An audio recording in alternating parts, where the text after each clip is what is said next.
존경하는 국민 여러분 안녕하십니까. 저는 도덕적으로 완벽한 이명박입니다. 요즘 주세 회피처 얘기가 나오고 있는데 도덕적으로 완벽한 저로서는 상상할 수도 없는 일입니다. 이 공정한 언론이 바로 서야 저와 같은 평범한 서민들의 밝은 미래를 약속된다. 그래서 저는 국민TV 조합원으로 가입하려고 합니다. 여러분도 조합원으로 많이 가입하셔서 저희 동지로서 도덕적으로 완벽한 삶을 그런 삶을 살아야 한다. 그래 생각하는 바입니다. 감사합니다.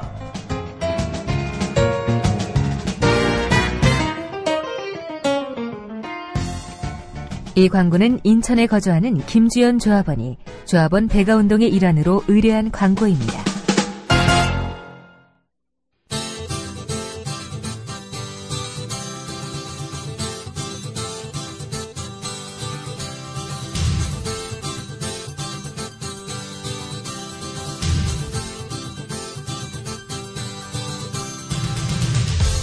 투박하지만 정직하다. 비평을 비평하는 남자 서영석. 그가 바라본 세상. 사설과 칼럼을 통해 오늘을 짚어본다. 서영석의 라디오 비평.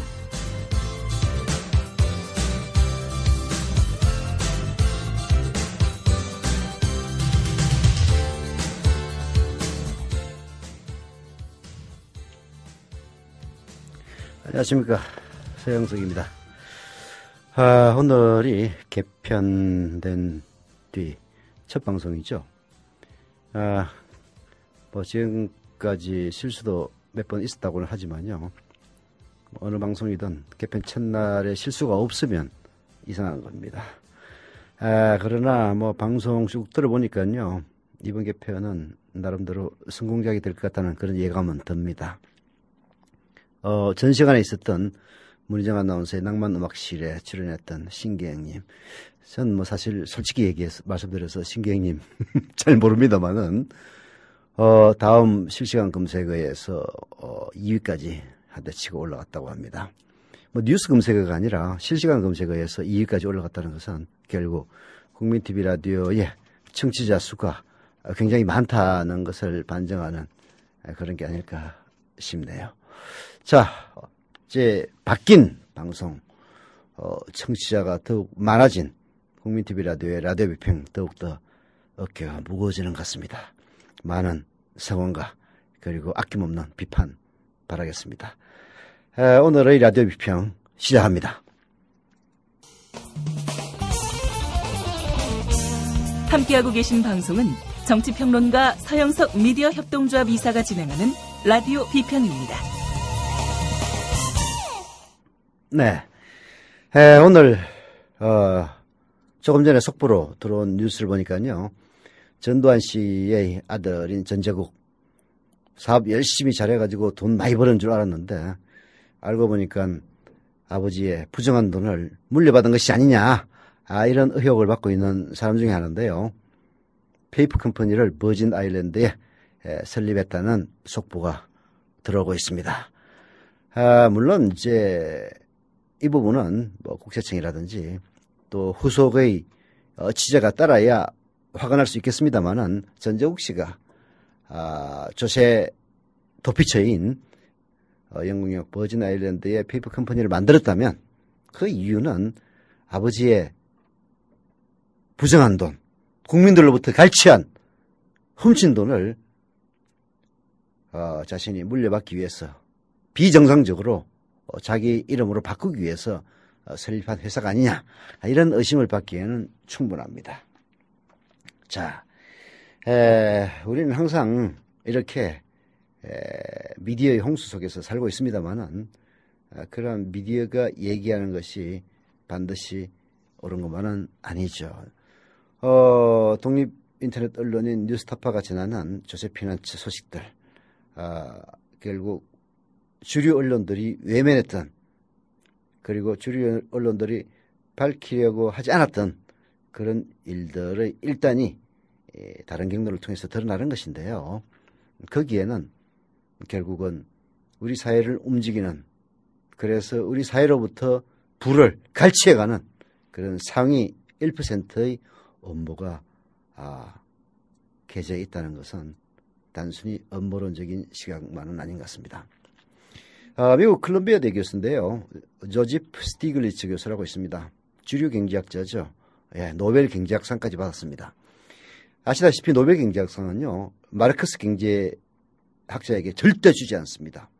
그리고 이런저런 대중들에게 인기 있는 비주류 경제학자들에게도 절대로 수여하지 않는 상이 바로 노벨 경제학상입니다. 말하자면 케인즈식의 주류 경제학자들에게만 수여하는 상이 노벨 경제학상인데요. 그 경제학상을 받은 사람이 콜롬비아 대학교의 조지프 스티글리츠 교수입니다.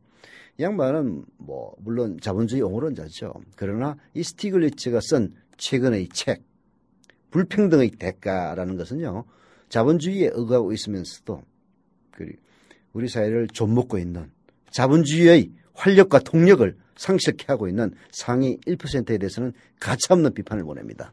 오늘 한겨레신문 1면과 그리고 22면에서는 조지프 스티글리츠 교수 불평등의 대가라는 책을 다루고 있는데요.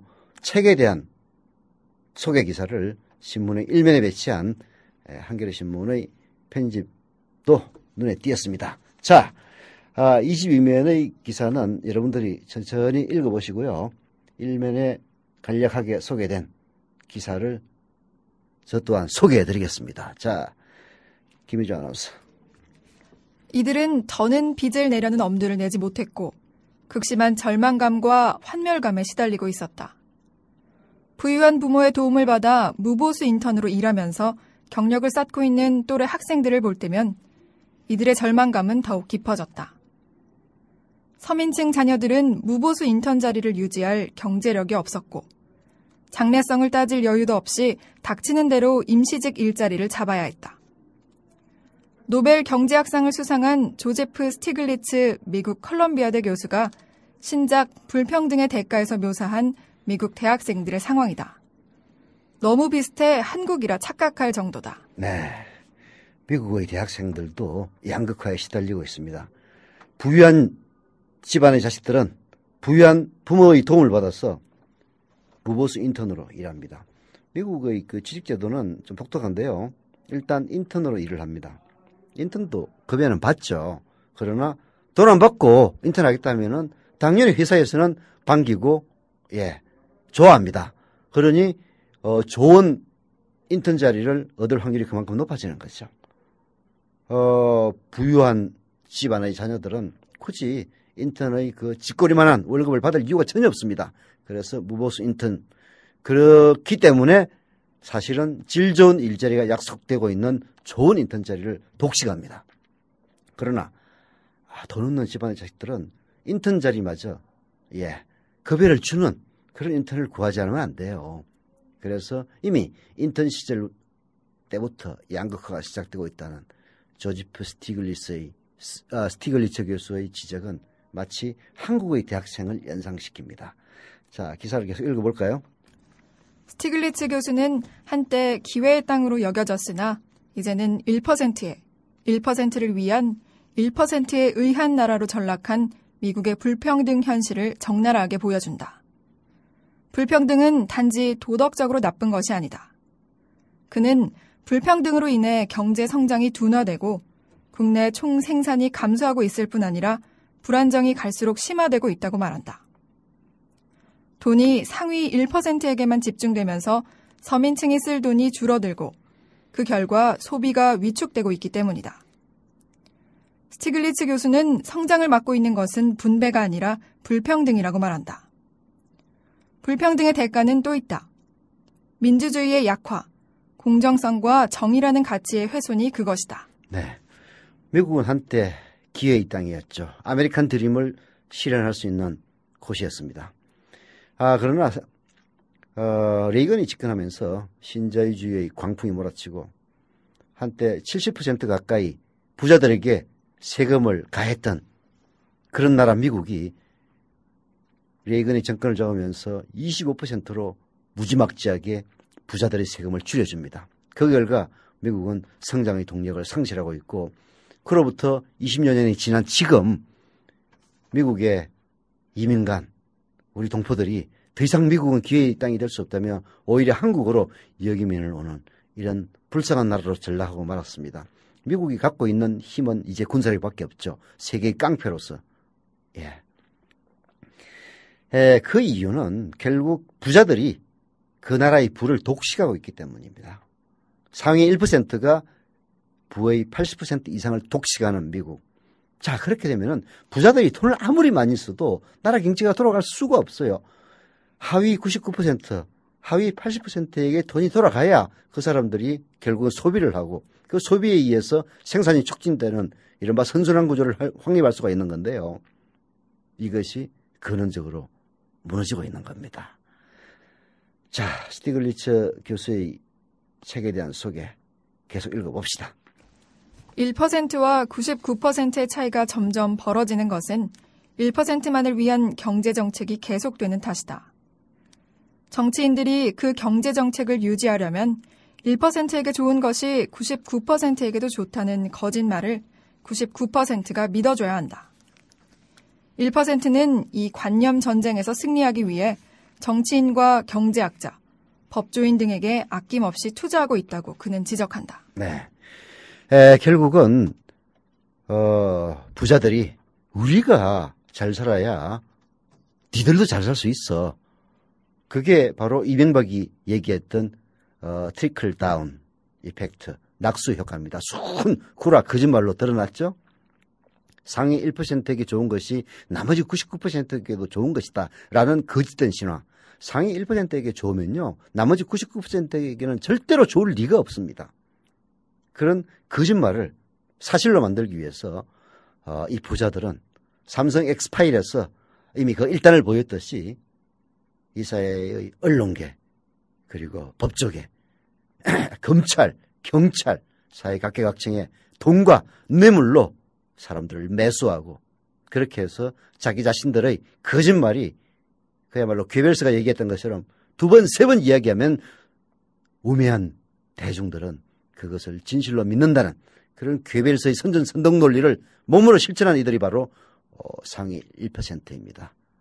대한민국의 불쌍한 99%, 박근혜의 복지와 경제민주화, 저는 궁극적으로 사기라고 생각합니다만은 넘어가서 일부 표를 찍었고 그것이 결국은 3% 사이로 박근혜 대통령을 출연시키는 결정적인 미끄럼이 됐습니다. 바로 관념 전쟁에서 99%가 1%에게 패배한 거죠.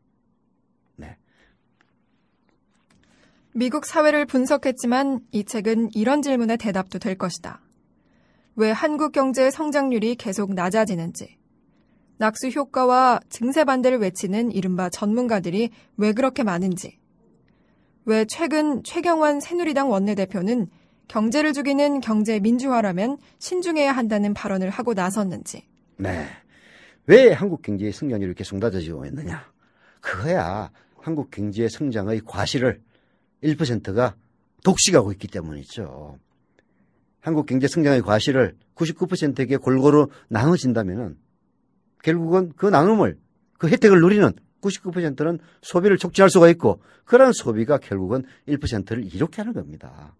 근데 이 1%는 그야말로 눈앞의 이익에 눈깔이 멀어서 99%에 갈 걸 전부 다 독식하고 있는 거죠. 그러면서 낙수 효과니 부자들에게 세금을 많이 물리면 경제가 위축된다느니 하는 이런 거짓말로 우리 스스로를 우매하게 만들고 있습니다. 경제를 죽이는 경제민주화? 그게 아니죠. 부자를 죽이는 경제민주화죠. 부자는 좀 죽어도 됩니다. 솔직히 부자들은 3년 망해도 먹고 살 부자들은 망해도 3년 먹고 살 걱정 안 한다고 하지 않습니까? 서민들은 망하면 그 다음 날로 사망입니다. 조지프 스티글리츠의 책 불평등이 될까? 한번 검색해 보세요. 지금 어디냐? 이순희 옹김 조지프 스티글리츠 지음 불평등의 대가 분열된 사회는 왜 위험한가? 출판사 이름은 안 나오네요. 출판사에 어디든 간에 한번 권할 만한 책입니다. 저는 불평등의 대가라는 이 책을 읽고 이번 주 정치 토크에서 한번 얘기를 해볼까 합니다.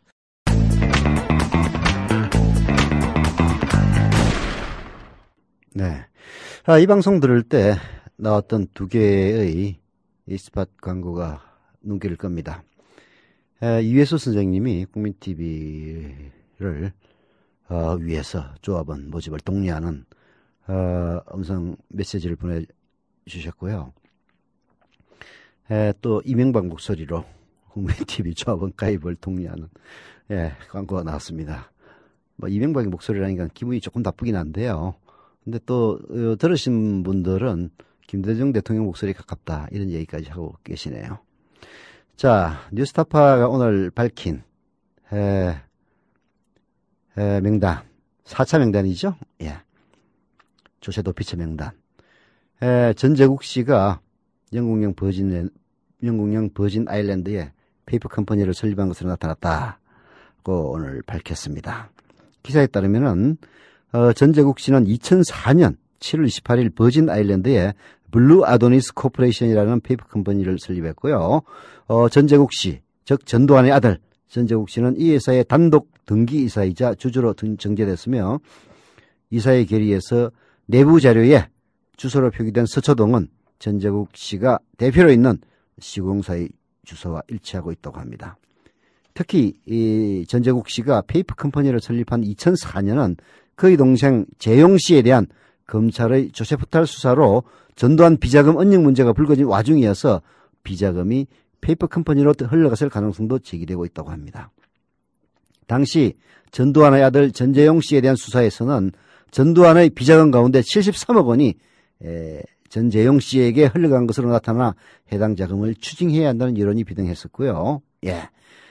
뉴스타파에 따르면 전재국 씨의 페이퍼 컴퍼니 추적 과정에서 그가 최소한 6년 이상 이 회사를 보유했고 이와 연결된 해외은행 계좌로 자금을 움직였다는 정황도 찾아냈다라고 합니다. 어떤 계좌에 예치해둔 돈을 버진 아일랜드에 세운 유령회사 명의의 아랍은행 계좌로 급히 예치하려 했다는 추정도 가능하다. 이건 무슨 범죄의 기도도 아니고요. 정말 끔찍한 일입니다. 국세청과 검찰은 이런 부분을 확실하게 조사를 하고 수사를 해서 전시 비자금이 결국은 역사의 외면 속에 묻혀지지 않도록 해야 될 것 같습니다. 아시는 분은 아시겠지만은 광장의 작가 최인원 씨라고 있습니다. 최인원 씨가 쓴 소설이 참으로 실험적인 소설들이 굉장히 많이 있는데요.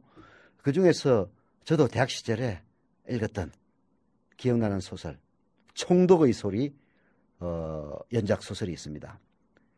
말하자면은 일본이 패망하면서 결국은 한반도를 떠나지만은 일본 총독의 이 이른바 비밀 지하 방송이 남아서 결국 그 방송을 한다는 그런 설정의 말하자면은 해방은 됐지만은 친일은 청산되지 않았다는 그런 취지의 비권 소설입니다.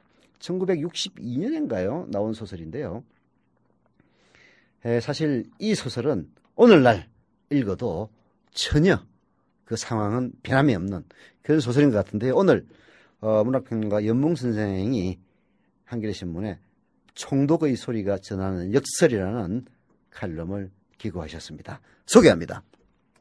충용한 제국 신민 여러분, 제국이 재기하여 반도에 다시 영광을 누릴 그날을 기다리면서 은인자 중 맡은 바 고난의 항쟁을 이어가고 있는 모든 제국 군인과 경찰과 밀정과 낭인 여러분. 이것은 광장의 작가 최인훈의 연작소설 총독의 소리 서두이다. 낯선 문체가 말해주듯 작품의 설정이 아주 이색적이다.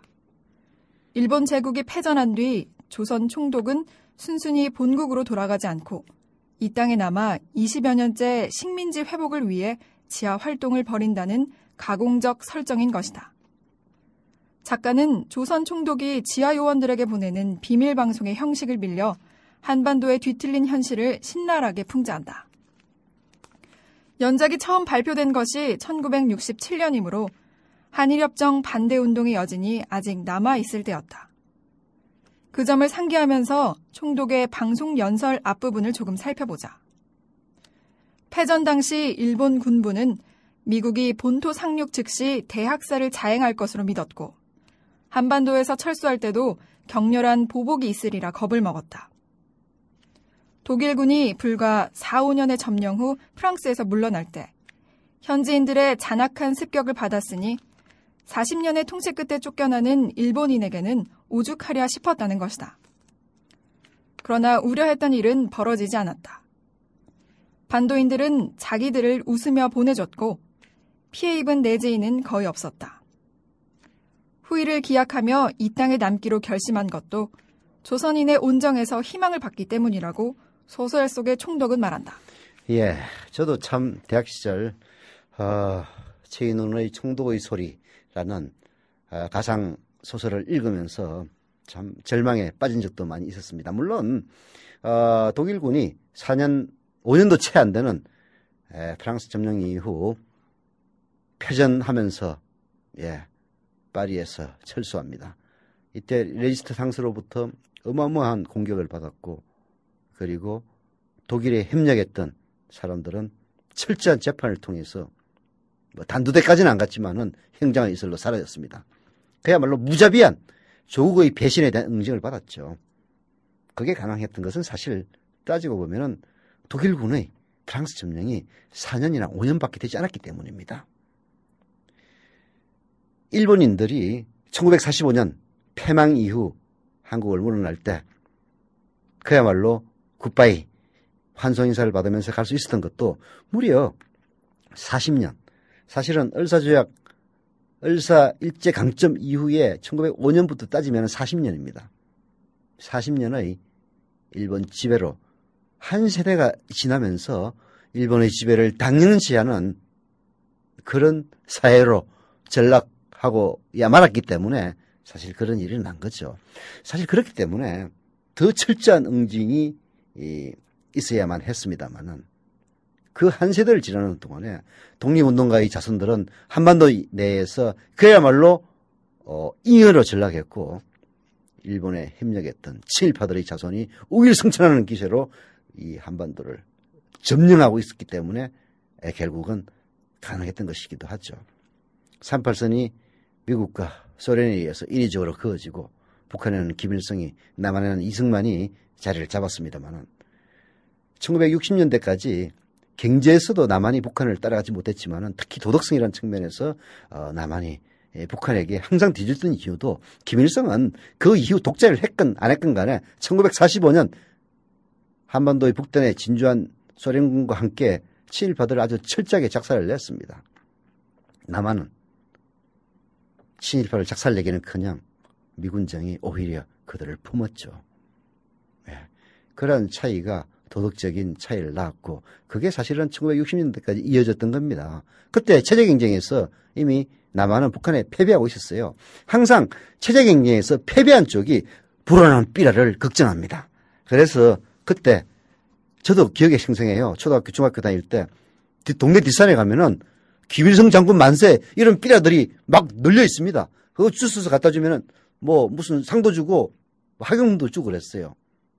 지금은 그런 삐라 아마 북한산에 뿌려지면 전부 다 미친 새끼 지랄하고 자빠졌는데 그럴 거예요. 그러나 북한은 남한의 삐라 살포를 극도로 두려워합니다. 체제 경쟁에서 북한이 이제는 남한에 뒤지고 있기 때문이에요. 설명이 길었는데요. 자, 우리 연문 교수의 글을 계속 읽어봅시다. 물론 황당무계한 소설적 가상이다. 실제로는 8.15 직후 도처에서 건국준비위원회 지휘하에 주민자치조직이 결성됐고, 일부 흥분한 군중들은 지휘부의 질서유지 호소에도 불구하고 경찰서를 습격하기도 했다. 식민지 해방과 독립국가 건설에 열망이 온 나라에 끌어넘치고 있었던 것이다. 그러나 이것은 상황에 드러난 일면이었다. 당시의 자료들을 모은 삐라로 듣는 해방 직후의 목소리라는 책에 보면 조선 헌병대 사령부 명의의 내선 관민의 고함이라는 일본어 포고문이 실려있다. 포고문 제2항은 조선이 독립한다 해도 조선 총독부와 조선군이 내지로 철수하기까지는 법률과 행정 모두 현재대로다 라고 되어 있다. 미군과 소련군이 들어와 인수인계가 이루어질 때까지는 행정과 사법의 모든 권한이 일본에 있음을 선포한 것이다. 네, 실제로 1945년 9월 8일 남한에 진주하여 군정을 선포한 미군 사령부는 9개의 대한민국 임시정부를 인정하지 않았습니다. 또한 국내에서 발생한 자생적인 치안 조직도 해산시켰습니다. 반면에 그들은 일제 식민지 통치기구를 거의 그대로 계승했죠. 9월 29일, 이게 1945년입니다. 미군정 포고문에서도 9월 20일, 29일, 그러니까 해방되고 나서 무려 한 달 보름 가까이 지난 다음에야 일본인 대신 조선인 경찰관으로 교체되고 있다는 사실을 알 수가 있는데요. 그 경찰관 중에는 독립지사를 고문한 악질분자도 섞여 있었습니다. 해방 직후 군중을 피해 숨었다가 미군정을 믿고 다시 나타난 것이죠. 식민지 체제의 모세혈관을 구성했던 조선인 행정관료들도 대부분 원래의 직책으로 복귀했습니다. 한국 기득권 구조의 기초가 마련된 것이지요. 그때 마련된 친일 경찰, 친일 행정관료들이 결국은 이후 한국 기득권청을 구성합니다. 오늘날 그야말로 일베 교과서가 나오는 것도 다 이유가 있는 법이 있죠. 자, 연문 교수의 글 결론 부분을 봅시다. 그로부터 20년이 흘러 한일 협정이 타결됐고 그로부터 다시 50년 가까운 세월이 지났다. 그렇다면 총독의 소리에 역설적으로 묘사된 일제 잔재는 얼마나 청산됐는가? 미군의 초토 작전에 대한 공포심으로 떨던 일본에서는 이제 위안부를 모욕하는 망언까지 나오는가 하면 전쟁을 합리화하고 평화 헌법을 개정하려는 시도가 공공연히 행해지고 있다. 이 나라에서는 일제의 식민지 경영이 근대화의 동력이 됐다는 주장을 한국 학자들 자신이 하더니 이제는 식민지 체제의 청산 노력을 반미용공의 시각에서 왜곡하는 역사 서술조차 중등학교 교과서에 등장할 모양이다. 주권 회복을 위해 일생을 바친 지하의 선열들을 무슨 낯으로 대하겠나. 참으로 탄식할 일이다. 친일 기득권 세력의 독점에 대한 저항의 과정이 민주주의의 실현 과정이고 또 그것이야말로 대한민국 정체성의 형성 과정임을 잊어서는 안 된다. 민주주의에 헌신할 결의를 가진 사람만이 김일성 체제는 우리 제국의 국채를 작은 규모에서 본뜨고 있는 상징적 천황제라는 총독의 소리에 북한 비판에 동조할 권리를 가질 수 있다. 이 대한민국 일제의 식민지 경영이 근대화의 동력이 되었다는 주장을 한국 학자들 스스로 하더니 이제는 식민지 체제의 청산 노력마저 반미 용공의 시각에서 왜곡하는 역사서술조차 등장하고 있습니다.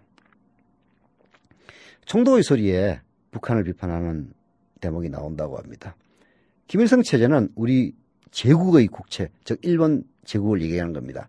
작은 규모에서 뽐뜨고 있는 상징적인 천황제다. 이런 식으로 총독의 소리에서는 북한을 비판하고 있는데요. 이런 비판에 동조하려면은 결국은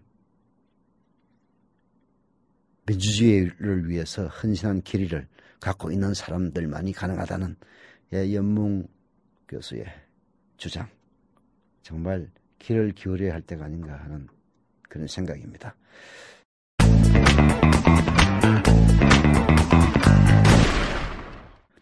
오늘 중앙일보 인터넷 홈페이지에서 본 건데요. 아마 신문에는 게재되지 않았을 가능성이 있나요? 모르겠네. 이거 뭐 신문을 안 보니까 알 수가 있나. 여하튼 최동욱 검찰의 역풍이 없는 이유라는 제목의 칼럼이 눈길을 끕니다. 물론 중앙일보 칼럼이고 중앙일보의 한계를 노정하고 있는 칼럼이긴 합니다. 그러나 전영기 논설위원의 이 칼럼은 오늘 검찰이 원세훈 전 국정원장에 대해서 선거법 위반 혐의로 구속영장을 청구하려고 하는데 법무부 장관인 박근혜 정권의 법무부 장관인 황교안이 이를 막고 있다. 압력을 넣고 있다는 이런 기사를 보면서 왜 오늘날 검찰이 그나마 이런 신용이라도 내느냐에 대한 답변은 될 것 같아서 오늘 소개해 드릴까 합니다. 전영기 기자는 제가 또 현장 기자로 출입할 당시 저보다 좀 후배이긴 합니다만은 아주 인상 깊은 기자이기도 했습니다. 최동욱 검찰의 역풍이 없는 이유 읽어봅시다. 요즘 세상을 흔드는 힘을 꼽으라면 검찰을 빼놓을 수 없습니다. 같은 사정기관인 국정원, 경찰청, 국세청을 압도하고 있습니다. 원세훈 전 국정원장을 수사하면서 국정원과 서울경찰청은, 이재현 CJ 회장을 수사하면서 서울국세청을 압수수색했습니다. 검찰이 요새 수사하는 대상을 보면 박근혜 대통령의 조카 사위, 이명박 전 대통령이 신앙처럼 추진했던 4대강 사업, 전두환 전 대통령의 추징금 미납, 이재용 삼성 부회장이 아들을 자퇴시킨 영훈 국제중학교 등이 있습니다. 전 현직 대통령과 권력 기관장, 재벌 총수의 이름이 앞에 붙는 사건들을 이렇게 동시다발적으로 다룬 적이 언제 있었던가 싶을 정도로 검찰은 위세를 떨치고 있습니다. 네. 최소한 이명박 검찰하고는 달라 보입니다. 힘이 행사되는 곳에는 견제와 저항이 있기 마련인데요. 아직까지는 역풍이 없습니다. 물론 전영기 기자가, 전영기 논설위원이 이 칼럼을 쓰는 시점에는 황교안의 압력, 이명박 정권의 법무장관인 황교안이 검찰의 원세훈 선거법 위반 혐의 구속영장 신청을 일주일째 막고 있다는 기사는 안 나왔는데요. 여하튼 크게 저항은 없습니다. 그 이유는 우선 검찰의 수사가 대중의 정의감을 자극하는 그런 측면이 있다고 전영기 논설위원은 지적하고 있고요. 두 번째는 여야 정치권을 겨냥하는 수사가 현재까지는 없다는 점. 원래 이게 검찰의 질주에 견제를 걸 수 있는 유일한 곳이 바로 국회거든요. 그런데 자기들 안 건드리니까 찍소리 않고 있다. 그런 이야기인 것 같습니다. 사실 또 다른 이유가 있다고 하는데요. 바로 이게 이제 오늘 전영기 기자, 전영기 논설위원이 말하고자 하는 핵심입니다. 검찰의 질주에 역풍이 없는 또 다른 이유 한번 들어봅시다. 최동욱 검찰총장의 존재입니다. 1,800명 검사로 이뤄진 검찰 조직은 이명박 정부 후반기 최악의 상황에 처했습니다. 일부 검사들의 도덕적 타락과 형편없는 수사력, 과도한 정치성과 취약한 리더십에 따른 내분, 하극상 때문이었죠. 최동욱은 제대로 작동된 시스템 인사의 성과였습니다.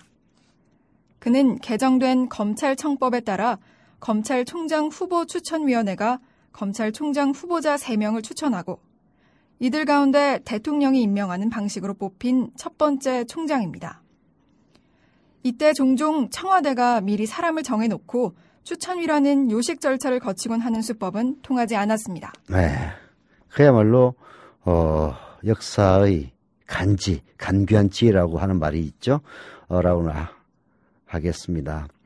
검찰총장 후보 추천위원회는 박근혜 대통령의 당선인 시절에 가동이 됐습니다. 미묘한 권력 이동기였기 때문에 임기 말의 이명박 대통령이나 박근혜 당선인의 입김을 추천위가 차단할 수 있었다고 합니다. 당시 9명의 추천위원회는 이명박 대통령 쪽이나 박근혜 당선인 쪽이 선호하는 특정인들을 대체로 알고 있었지만 이들은 무기명 비밀투표 결과 자연스럽게 배제됐다고 합니다. 추천위원회는 토론을 통해서 첫 번째로 조직 내의 신망과 두 번째로 수사 능력, 세 번째로 정치적 중립성이라는 선출 기준을 합의한 뒤에 거기에 따라서 투표에 들어갔고 그러한 결과 나온 사람이 최동욱 검찰총장이다. 이런 이야기죠. 정말로 역사의 간지입니다.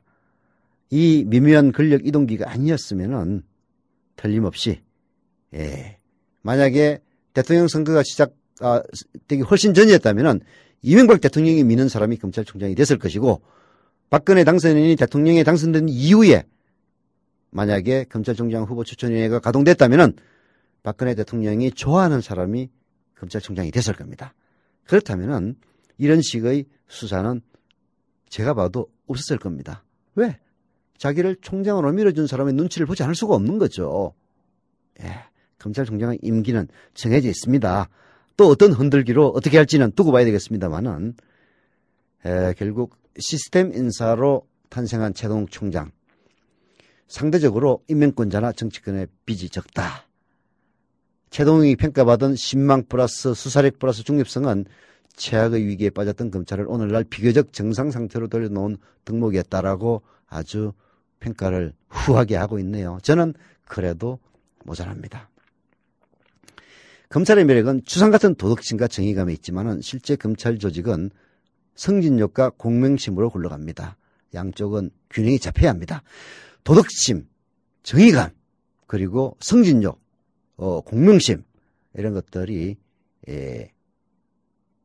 두 날개로 가야만이 사실 인간 세계에서 그나마 균형이 잡힐 수가 있는 거죠.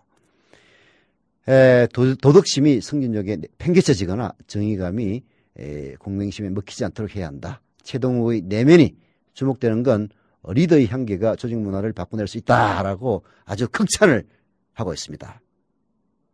오늘 비평 여기서 끝내겠습니다. 이 광고는 김주연 조합원 제공입니다. 헷갈렸죠. 저거하고 이거 항상 헷갈려. 네, 고생하셨습니다. 완벽한 이명박입니다. 요즘 주세 회피처 얘기가 나오고 있는데 도덕적으로 완벽한